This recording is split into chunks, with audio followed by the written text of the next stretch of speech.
I would like to introduce Sonia Meyer to the folks who don't know her. So Sonia tells me that on her first cave trip, she braved the sump in Swilden's Hole with the Oxford University Caving Club.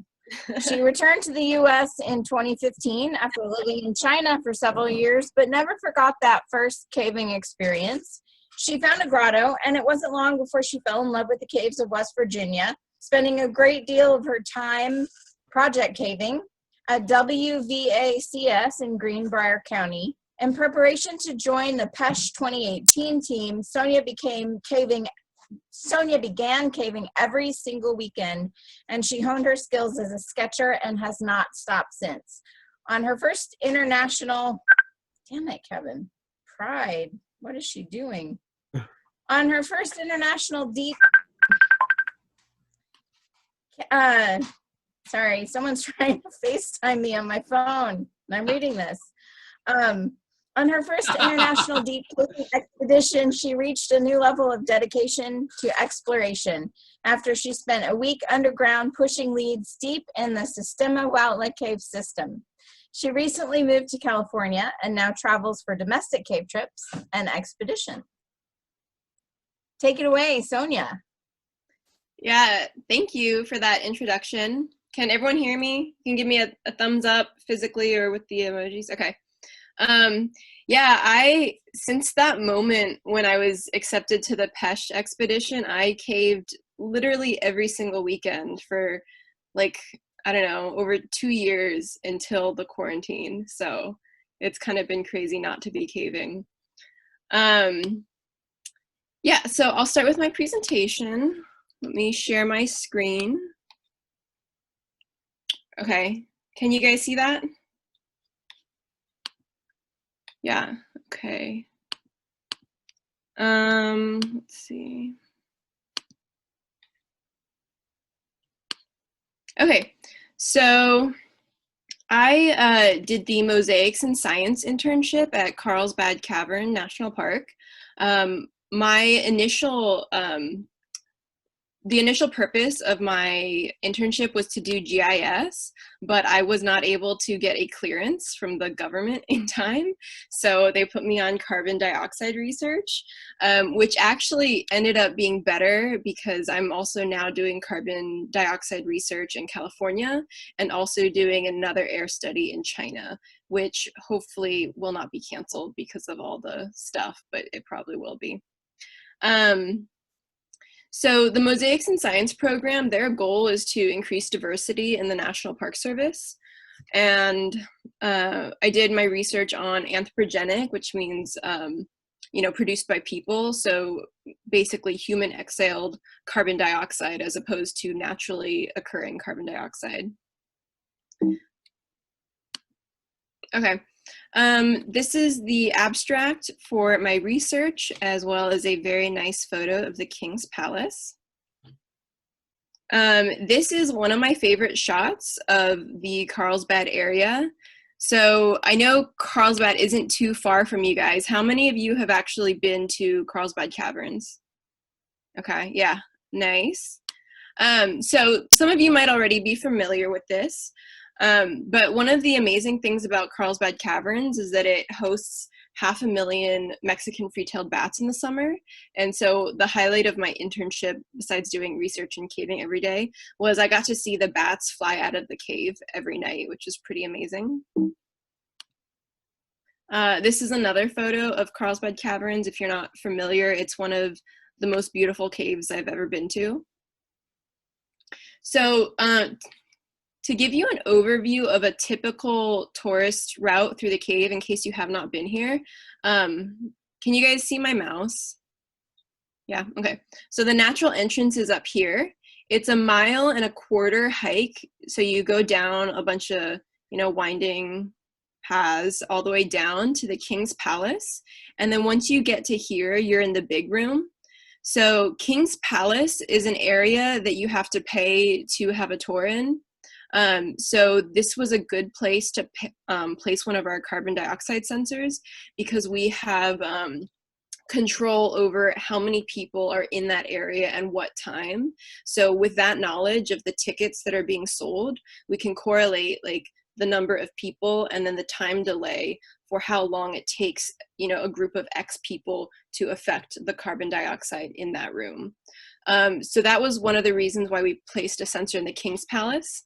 And then you keep going down here, and this is the start of the big room loop, which is 1.25 miles as well. And this is the junction point. So every single person that enters a cave has to pass this point. So that's why we put a sensor there, is because it covers the most people going by. And so typically the visitor will do the loop around the big room, and then they will exit going up the elevator. Some people go in and out of the elevator. Some people go up and down the trail. So that's why the big room junction is where you can see everyone. And so we placed a sensor at the elevator as well. And this is actually one of the most critical spots. Let me see if I have a photo. No, I don't have a photo. Okay, so we placed a sensor at the elevator because that's where lines congregate, and lines can actually get pretty long over the summer, especially on holidays and weekends. So we were concerned that the carbon dioxide, because we have so many people, and it's a lot of people in one small area with not that much airflow, we were concerned that the carbon dioxide could raise to a level that was not safe. So I'm going to step back a little bit and talk about the larger project that I was working on. So I think a lot of you, or maybe some of you, will know Aria. So she was another intern at Carlsbad Caverns, and we were both working on the visitor use management project. So that's the larger project. So basically, the National Park Service, for every park in the country, they want to look at how visitor use is affecting our natural resources. So in Carlsbad, obviously the primary resource is Carlsbad Cavern. And so there are a lot of ways to study the impacts of visitors. So Aria in the past had done a broken speleothem inventory, where they had a bunch of volunteers go in and they literally counted every single broken speleothem in the whole tourist trail of the cavern, which is a lot of speleothem. So that was a really big project, and she finished that before I got there, thankfully, because I really didn't want to be counting broken popcorn. Another project is, what was it called? So we were looking at the impact mapping. We were making an impact map of the cave. So basically we had an existing map, and we would go through the tourist trail, and we would draw in, we would color in whether an area was severely impacted. So that would be red, and that would be like the natural ground is completely trampled and flattened. It's nothing but dirt. You know, it's completely not the natural cave ground. And then yellow would be like medium impact, and then green would be like close to pristine. And so you have to like adjust what you consider pristine to be for the cave, because Carlsbad has been a tourist cave for like 100 years. So, and you know, people in the past kind of had different attitudes about cave conservation. So for green in Carlsbad, yeah, we definitely take broken speleothem, but green in, say, Lechuguilla would be like 100% pristine, and red in Lechuguilla might be like 1 broken speleothem. So, and then you put that into GIS, and then over time you can measure the changes of the impacted areas to see if it's growing. And obviously we don't want it to grow. So the idea of these different studies is to do them repeatedly over time. So you have the first one that you do, which is the baseline. And that's what I did here with carbon dioxide, is the first baseline study.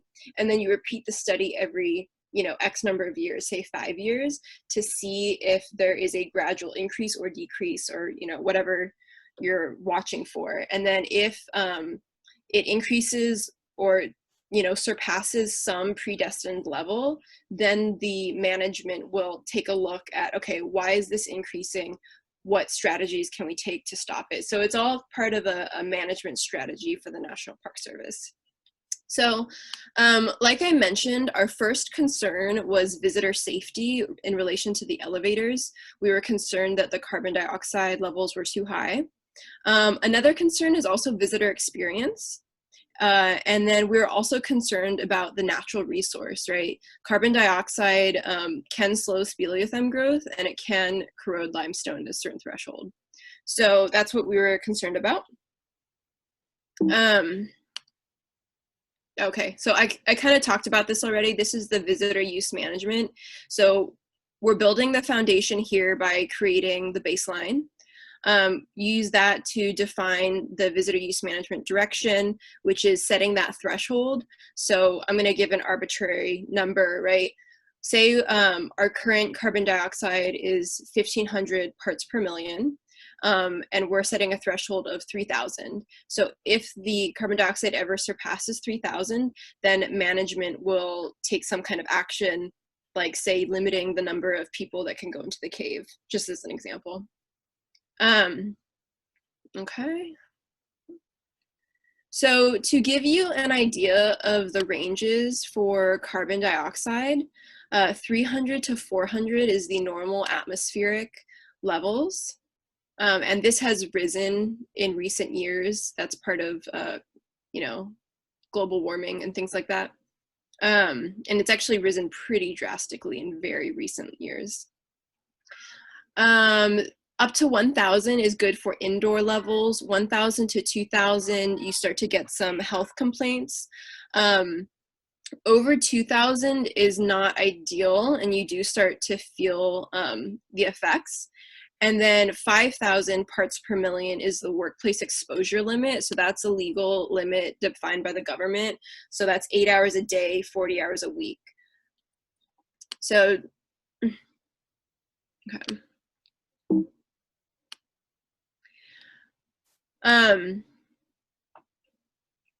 So how does carbon dioxide slow speleothem growth? It's been a while since I've looked at this graphic, but basically water comes down, right, from rain, and it goes through the ground, and it drips out into the cave. And then as it degasses, that's where it deposits the calcium, and that's how the speleothem grows. So by carbon dioxide degassing is how the limestone deposits. So if there is a lot of carbon dioxide in the air, it prevents the degassing process because it's an equilibrium between the water and the air. So if there's more carbon dioxide in the air than in the water, then the carbon dioxide cannot leave and go into the air. So that means if there's high concentration of carbon dioxide in the air, it won't degas, and that'll prevent speleothems from forming.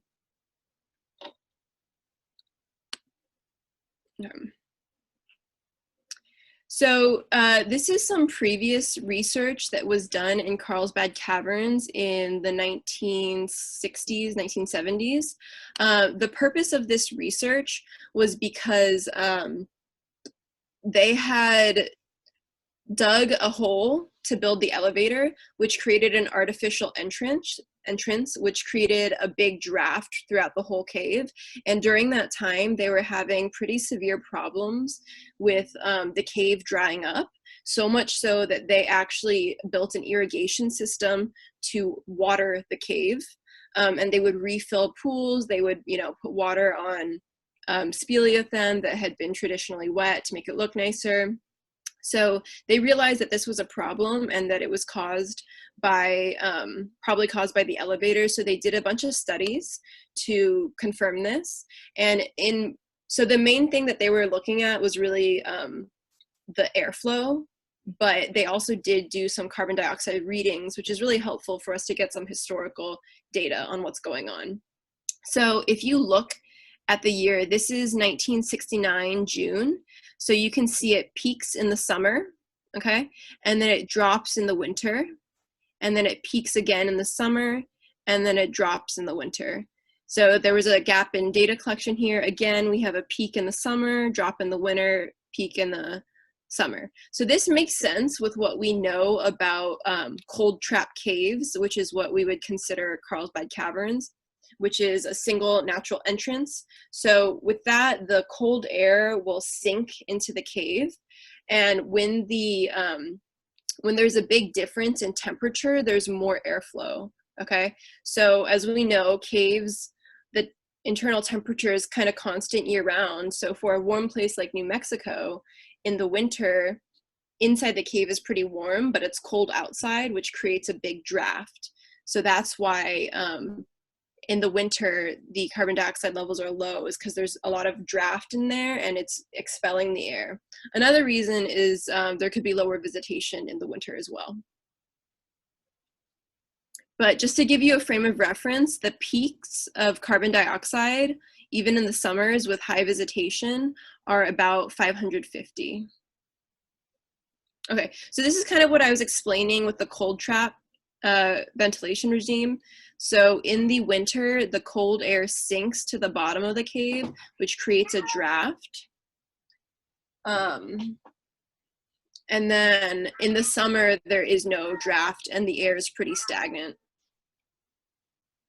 So other research that has been done in Carlsbad has been conducted by Dr. Fleisch, who is, I think, the second author on this research paper, but he's been the primary one conducting this research. So he's looking at airflow in the caverns, and he's actually, previously we thought the entire airflow was convective, which means that the airflow is driven by temperature, like we had kind of talked about earlier. But he actually found that the left-hand tunnel, which is here, and if you've been to Carlsbad, the left-hand tunnel is a place that you also need to get a separate ticket to go on a tour there. It's a ranger-led tour. So that entrance is a constriction. So this entire area of the cave is actually barometrically driven, which means that airflow is driven by the difference in air pressure between the constriction and the big room. So they're still studying that area because it's pretty interesting. During their study, the government shut down, I think for 2 months or something. So they actually had a period of time where their sensors were collecting data, but there was no people. And so with that, they were actually able to see a big drop in temperature during that time. So the areas that have this stripe on it show that the air temperature is strongly influenced by visitors. So it's pretty safe to say that there would probably be the same correlation with carbon dioxide.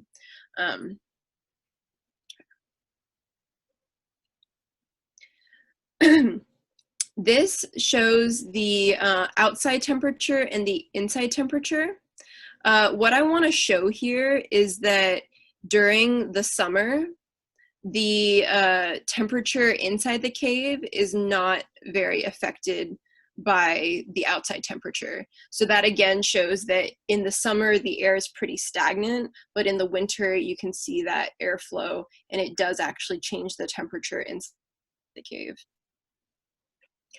Okay, so for studying the carbon dioxide, there actually had been previous monitoring efforts, and all of them had been unsuccessful for a variety of reasons. So I think the first one of Dr. Fleisch's students had actually conducted, had done the testing for I think 6 months. It was quite a long time. And then there was like this big communication when he left the park, and he didn't give them any of his data. So the park was really upset about that. And before I left, the park was like, give me your data, you know, no intern shall ever leave again without giving us their data. So they learned a hard lesson that way. The second effort was conducted by a previous intern who had not calibrated the Talair. So they had done a few months of testing on the Talair device, which had not been calibrated.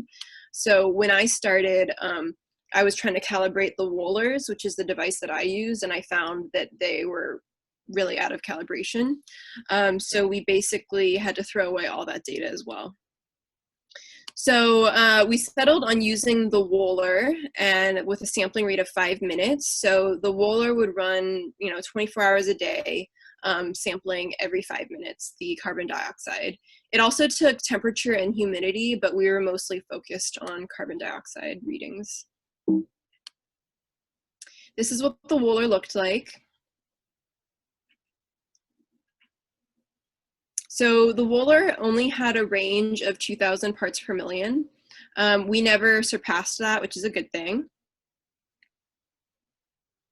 So we placed 3 sensors in the 3 locations that I talked about before for our strategic reasons. Oh, here's the photo of the elevator. So this is actually a historic photo, but you can see even in 1971, there were really big lines. And I've been there on days where it's very, very crowded down there. Another photo. So in an attempt to not disrupt the data, I wanted to collect data inside the cave. This was a problem because, like I mentioned before, I was not able to get a government clearance in time, which meant that I couldn't use a modern laptop because all modern laptops have the CAC card that you have to put in. So they gave me this nice gateway laptop from, like, I don't know, 3 decades ago. And I couldn't believe it, but I got it working. The screen on this thing was so bad that I had to use my zebra light on high to do anything. And that's even, you know, in the office. So that was like exciting for me to get this working and bring it into the cave and collect data. I was like, oh yeah, I'm doing such a good job, you know, because if I had to take the sensors out every single time, that would be at least 3 hours. You know, you do the loop around the cave, you take it out, you download it to the computer, you bring it back in. And I could only do that during working hours, which is when people would be there. So I wanted to be collecting that data. So I was like, okay, I'll just leave them there. I'll bring the laptop in. Well, that turned out to be a really bad idea. The Wohler is a German device, and it was recommended to us by Dr. Fleisch, who's a German researcher that does the air studies. And it was pretty, let's see, I'm getting a chat message.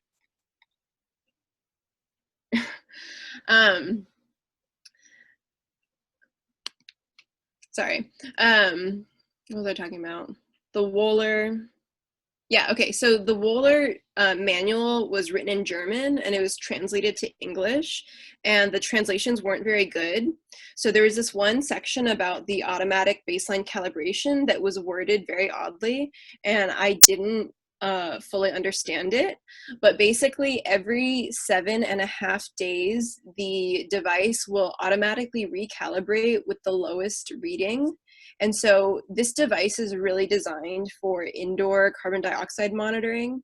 And so it assumes that at some point in time, it'll have clean air flowing through at 400 parts per million. So again, 400 parts per million is the atmospheric level of carbon dioxide. So in a cave, it is not being exposed to this level of carbon dioxide. So when you leave it in the cave for more than 7 days, the automatic baseline recalibration will take the lowest reading, which I think in our case was like 1,300, and it'll say, okay, this number is now 400. This number is now the atmospheric level. So basically what that does is it significantly reduces the readings that you're getting. So I think later I have a graph and I'll show it. So this is the calibration outside. So like I said, atmospheric carbon dioxide is about 400.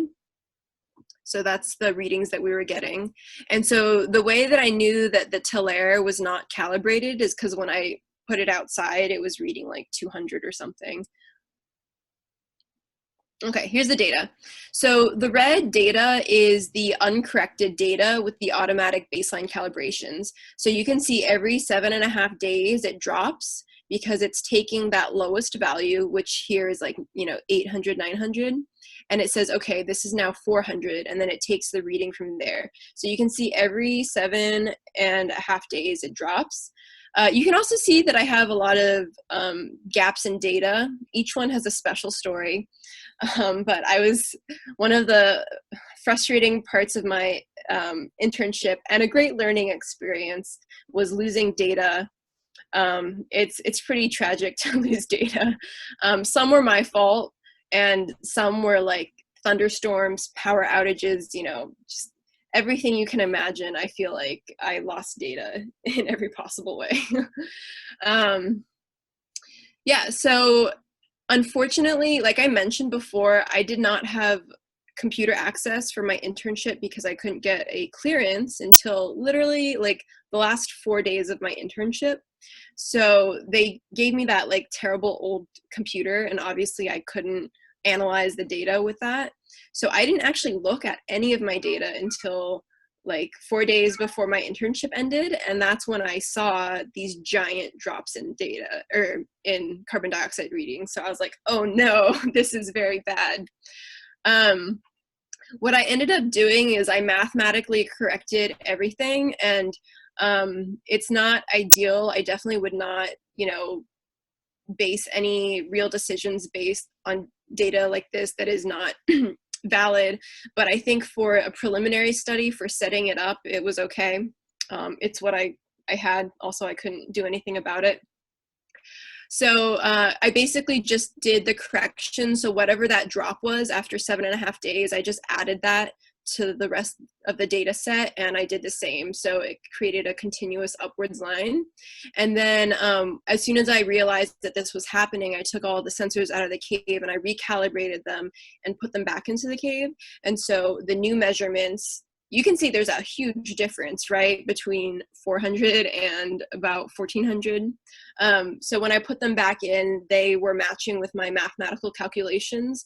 So I felt like it was, you know, it's correct, but obviously it's not ideal when you're doing research. Okay, so this is the surface temperature versus carbon dioxide levels in the summer for June. So like I mentioned, there were a lot of data losses. And so most of my research analysis has been done on the elevator set of data because King's Palace was hit particularly hard by a thunderstorm. And so it lost the most data. So I don't think I have it actually probably in any of the analysis, which is really too bad because we could have compared that with the ticket sales of tours, and then we would know exactly how many people are going through. But anyway, so this graph, you can see that there are peaks that kind of seem to correlate, but fundamentally they're not correlated at all, and that matches with the initial graph from Dr. Fleisch. It's just peaking during the day because that's when visitors are there rather than from airflow. Okay, this shows the times that have the highest CO2 concentrations for the 3 different areas. So it's not a big surprise, but the peak visitation hours are 2 to 4 p.m. And so we were able to confirm that with the carbon dioxide readings. Again, the minimums are 8 to 10 a.m. And so again, that makes sense logically, right? Because after 5 p.m. or 6 p.m., there's no visitors in the cave. So it has that whole night to relax. And then at 8 a.m., it's the lowest that it's going to be because now at 8:30, visitors are entering the cave again and it's slowly rising. So these are the same, we're looking at the peak days based on the carbon dioxide levels, and it's as you would expect, Saturday and Sunday that have the highest visitation have the highest carbon dioxide levels. It's pretty clear that the carbon dioxide is driven anthropogenically. So here we are comparing the amount of visitation to the carbon dioxide values. So down here it says that it's been normalized. So let me see, let me go back to this one. Okay, it's kind of, I wonder if I can zoom in, no. What I want to point out here is at the lowest point of each day, which is about 8 a.m., it never returns to the previous day. So it's constantly rising. So this is 8 a.m., right? This is 2 to 4 p.m. like we saw as the peak. This is 5 p.m. where there's no more visitors, and then it slowly, slowly relaxes. And then here, this is the start of the next day. So again, you can see it's higher. So it continues on that pattern. So the start of the day is always higher than the previous day. So the carbon dioxide levels are constantly rising. So if you want to compare the carbon dioxide levels from day to day, you have to normalize the data because, you know, later in the week is going to be higher than previously in the week. So what we did to normalize the start time carbon dioxide levels is just subtract it from the previous day. So that's what the normalized data is, and then we compared it to the tickets sold from the fees office. So as you can see, there is a pretty strong correlation.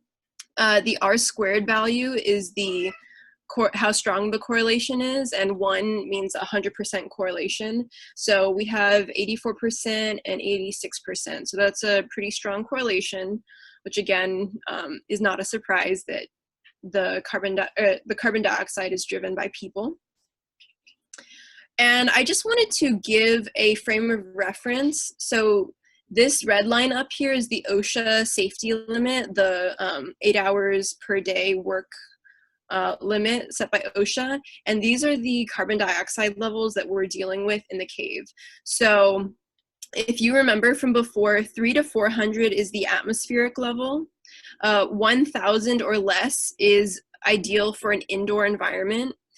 So as we were approaching 2,000, I was getting concerned because that's where you start to see some health effects. Of course, we're well below the OSHA limit, but as a national park, you know, part of the experience is the physical environment that you're in. You know, you want fresh air, right? Not stuffy air. So in terms of preserving the visitor experience, we didn't really want to see the carbon dioxide levels going higher. And during the summer, they were still increasing. And I left in August, at which point they were still increasing. I expected them to drop in the winter because, like we talked about, the cold trap regime where there's air flowing through. And also from historical data, we saw drops in the winter as well. But it was just something that was a little bit concerning, but we just need to keep studying. Another threshold that I don't think I mentioned before is the limestone corrosion threshold, which is 2,300. So that's the threshold at which limestone will corrode from carbon dioxide in the air. And obviously, as a national park trying to preserve our natural resource, that's something that we're very concerned about. So we are closer to that than we are to the OSHA limit. But again, we have some leeway. Another thing that I was collecting data on was sound. So we were doing sound monitoring in the Big Room Junction. And part of this was for the visitor use management. So like I mentioned, the air quality is part of the visitor experience, but so is sound, right? The soundscape that you hear when you're in a national park. So we were measuring that for the VUM study, but I also wanted to correlate sound data in the Big Room Junction with carbon dioxide, because if you get a peak in sound, you can assume that there's people passing through the area.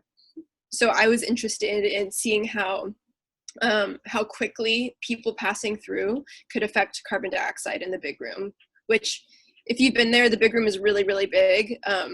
So I think it would be interesting to see how that affected the air in there. Like I said, lots of data loss issues. The sound monitoring device was also affected by the thunderstorms. So we ended up only getting a single day of overlapping data. And as you can see, it is pretty correlated. So the sound is in green, and that is just a constant measurement of the decibel level, whereas the carbon dioxide is cumulative, right? So it's rising throughout the day. So you can see that one is rising and the other is kind of stable, but even so, the peaks do seem to be correlated. But like I said, this is only 1 day's worth of data, so I don't think we can draw any conclusions from this. It's just an interesting correlation. Okay, so limitations for this research was that it was a very short time frame. There were a lot of data losses, and the automatic baseline calibration affected the validity of the data. But like I said, this was setting up the study. This is setting up the baseline study for the visitor use management project, which is, it just goes on. You keep repeating it. It's a very long process. So in the end, this initial study was basically to set up the experiment for future interns to continue collecting data throughout the year. And we need at least a year of data so that we could look at the seasonal effects as well. But one really interesting thing that I didn't quite have time to get into during my internship is there's a cave in Spain, and I can't remember the name of it, but they are really technologically advanced. They have sensors all over the cave that automatically take readings and upload it immediately. So they have a huge data set that's very accurate, because in Carlsbad, our data collection relies on interns, and right now the cave is closed due to coronavirus, and there's no data being collected. When the government shuts down, no data. So it's really nice to have that automatically uploaded data, because you get a really strong, solid data set. So this cave in Spain has that. They have an amazing data set, and some researchers have done predictive models to determine the carrying capacity in the cave, which is really amazing. And they actually created it so that it can be used for other caves, and you just have to input your different variables like airflow, the size of the cave, the number of visitors. And basically what that does is you can, so it's a mathematical equation, right? You have an outcome that you want, which is the threshold of carbon dioxide that you think is acceptable for the cave. You put in your other variables like the size of the cave, the number of visitors, and it'll tell you if you're going to exceed that threshold. And if you are, what are things that you can do to change that? The first one that comes to mind is limiting the number of people that come into the cave. Yeah. So the major conclusions that I drew from this is that carbon dioxide is rising cumulatively, at least during the summer. The weekend peaks and high peak hours. So this all points to the fact that the carbon dioxide is driven by people. And the correlation between carbon dioxide and visitation. One thing I wanted to add is that in 1969, when the initial study was done, this was before they put in what's it called? The seal. They put in a seal at the elevator to prevent that airflow, because the really strong airflow was drying the cave. So at that time, there was really high ventilation through the cave, even in the summer. So when they put the seal in, it prevented that airflow. So that could be one of the reasons why in 1969, the carbon dioxide is so much lower than it is today. Another reason is simple, global warming. At that time, the atmospheric levels, I think, were like 250, and now they're 400. But even so, that's only 150 parts per million increase, and yet our summer now is at 1,500, whereas the historical summers were at 500. So we can see that there is a permanent increase in carbon dioxide as we go from year to year. But I do think that the air seal that was put in the elevator is a driving factor in that. And they are actually adding more air protection to the elevator shaft, because radon, they found, is leaking into the visitor center, and they're very concerned about radon exposure for employees as well as visitors. So they're adding better air seals to the cave, which will only increase the carbon dioxide that we see inside the cavern. Aria did send me a few months of data that she's collected. I haven't analyzed it thoroughly, but it drops very significantly in the winter. So in terms of, visitor safety and in terms of natural resource protection, will probably be good for a couple years. But like I said, we do see that from 1979 to now, the carbon dioxide levels have risen significantly. So in the long term, it could easily surpass 2,300, which is the limestone corrosion threshold limit in the future. But this is the kind of thing that we just need more data on. So like I mentioned, right now, no one's collecting data, but hopefully we'll have about a full year, and then in 5 years, we'll do the study again and have another year of data, and we can see if that pattern of permanent carbon dioxide level rising is continuing. But in the short term, everything's, good. Yeah, and these are my references. Yeah, so I think some of you guys might know some of these people, but Erin Lynch was my supervisor. Aria was the other intern at Carlsbad, and she helped me a ton with everything. Ellen and Rod work in the Cave Resources Office, so if you've ever been to La Chaguilla or caved at Carlsbad, I'm sure you've interacted with them. The Mosaics in Science internship, again, is the one that funded me to do this research. And yeah, so they were all super helpful throughout my time there. Yeah, thank you all for listening. Does anyone have any questions? Go ahead, Bill does. Hey, Sonia, nice talk. Hey. Usually when you got carbon dioxide buildup in a static volume of gas, you've got a commensurate PO2 drop. Has anybody been measuring partial pressure of oxygen? We did not in this study, and I can't say this for sure, but Dr. Fleisch might have been studying that, but I can't recall off the top of my head. Interesting, okay. Yeah.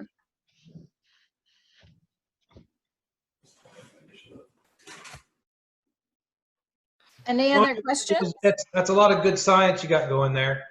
And, but so it seemed like why so much equipment failure? How did the thunderstorms affect these battery operated devices in the cave? They're not battery. They are not battery operated. That's why. Okay. I loved your presentation. I have a question. Yeah. Excellent work. I'm really curious to know what the variation of CO2 is based on whether you're up at the ceiling. I know, wouldn't it be great to have the data in multiple locations so you could see variations through time? Yeah. Is there an effort to do that, or has that been done? That had not been done in the past, and I don't believe that'll be done in the future. Like I said, we were using sensors that were plugged into outlets, so we aren't able to go that high. I will say that Dr. Fleisch's study, it was a lot more comprehensive, and he did include elevation differences. And one of the things, and so a lot of the stuff with the airflow, I kind of transfer to carbon dioxide because it kind of makes sense. But he found that in the what's it called, the main corridor, that the airflow at the top is, what is it? So when it comes into the cave, it's in the bottom, and then when it goes out, it's at the top. So there is a temperature difference going in there. Yeah. Okay. Well, thank you. Mm-hmm. Good question. Sonia, have you read any papers from Jay Banner's group at UT? Jay Banner's group? I don't remember the name. Yeah. Have they done research at Carlsbad?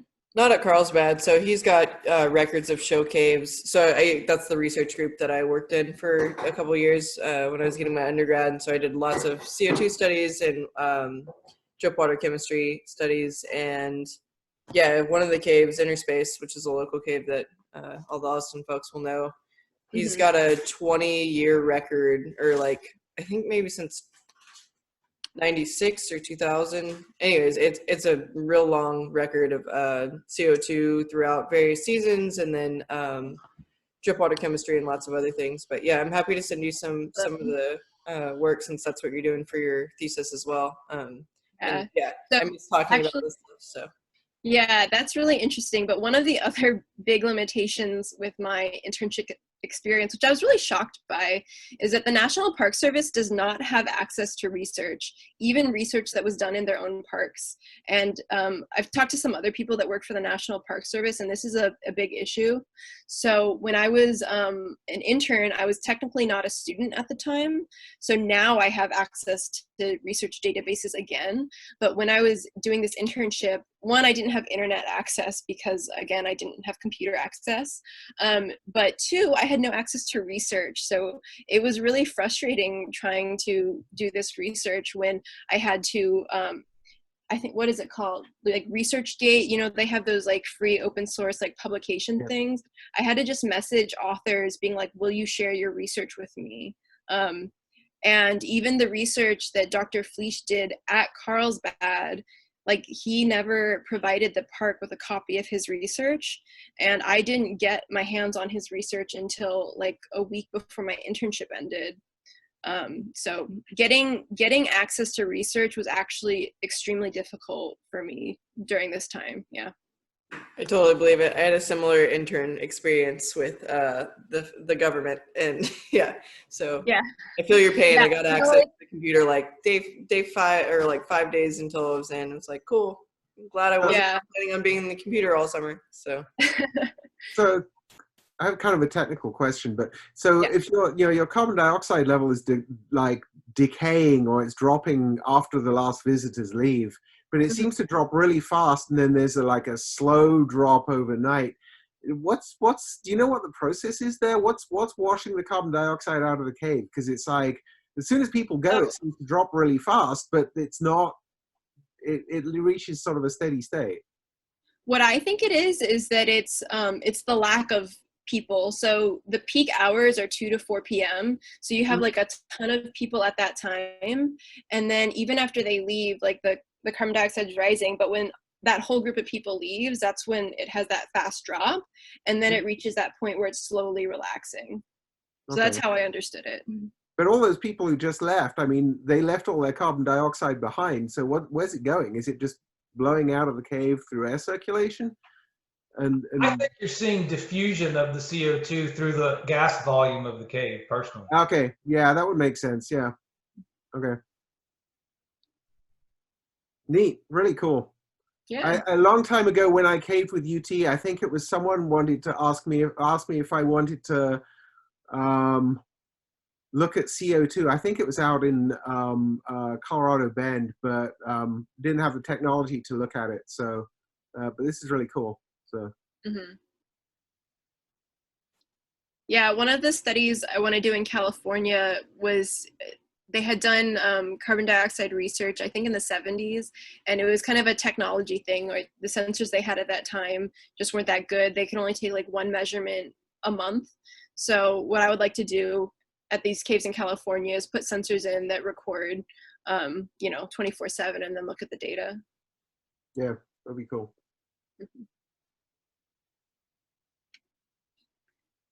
cool. Well, if nobody has any more questions, we can unmute and applause. Yay. Everybody.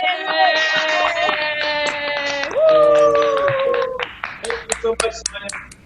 Thank you. Thank you, for presenting. Sonia. It's always good to have, women in science talk about cool stuff. We're into Woo! It was great.